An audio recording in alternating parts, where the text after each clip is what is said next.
Hi there! Today I'm going to show you how to use the Canon TC-21M scanner to transform letter-sized documents into larger prints, perfect for classrooms, retail stores, restaurants, or even architectural projects. Place your document face down on the scanner bed. Ensure it's aligned properly with the edges for an accurate scan. Using the intuitive LCD, you can make this enlargement without the need of a computer. The user-friendly interface will guide you through this process. You can select the option to enlarge your scan.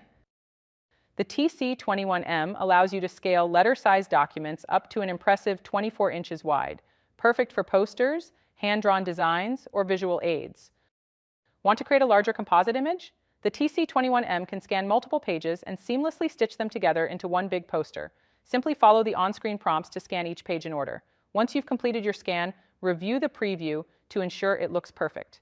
Then hit print and watch as the Canon TC-21M turns your letter-sized design into a bold, oversized statement piece. And that's it.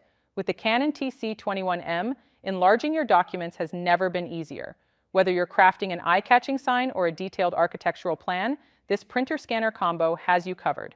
Thanks for watching and happy scanning.